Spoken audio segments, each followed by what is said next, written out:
Joining us from Dublin is John O'Shea, the founder of the Irish medical charity Goal. Thanks very much indeed for being with us. Now, I know that you've been very critical of the leadership and the coordination that we're seeing on the ground in Haiti. But why is this disaster proving any different from any other disaster that you've dealt with? Good afternoon, Shirley. Well, the earthquake was a massive natural disaster, but the response to date from the international community has been a massive man-made disaster.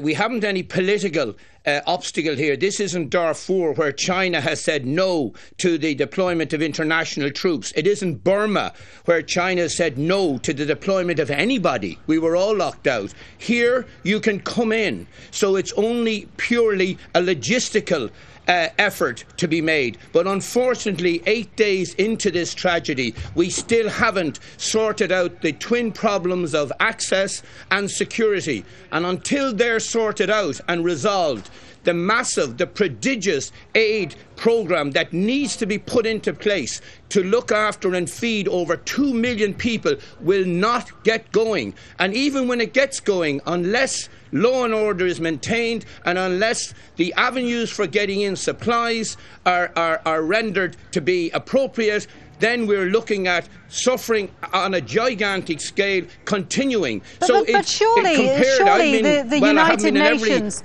and the US, those are exactly the problems that they're trying to sort out. They're trying to get the airport working efficiently, they're trying to open the seaport, and they're trying to resolve security problems. So what is, are you worried that the priorities aren't right?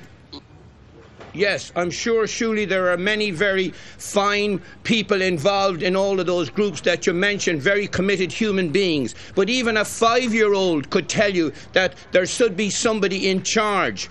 You know, there should be an Eisenhower-like person who's calling the shots. There should be one entity running the show. The world has been screaming for years. I've been calling for it for over 20 years, maybe 30, since I went down and saw what Pol Pot was doing in Cambodia, for the establishment of a rapid response unit that would go to a situation like this. And the rest of us then, the aid agencies, would fall in behind, and that would be led by somebody who we all respected.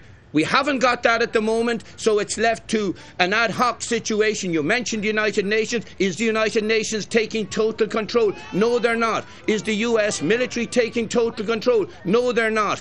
The world deeply respects, as we speak, President Obama. He should be encouraged to take out-and-out control. I'm sure everybody else, every other entity involved here would welcome that, would fall in under him, and for the first time in a disaster of this sort, we would see some real coordination. Are there not political That's sensitivities? not happening at the moment. Are there not political sensitivities to take into account here? I mean, what about the Haitian government?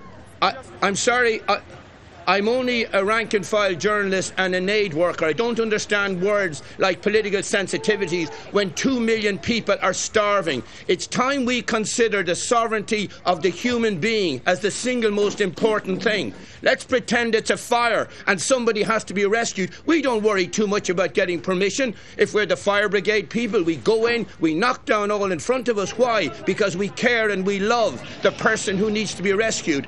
2 million plus people need to be rescued in Haiti today. We could do nothing, perhaps, and that's another question about the earthquake, but surely we can do an awful lot about helping the survivors. But while we have an access problem where agencies like Goal are having difficulty getting their people in, getting supplies in, while we have a major security problem where we are afraid to go onto the street to deliver the aid, then surely there is a role for an entity to be in overall control and one person, man or woman, to say, I'm the boss. OK, John, we've got to leave it there. Thank you very much indeed for joining us on the programme. John O'Shea from the charity Goal there.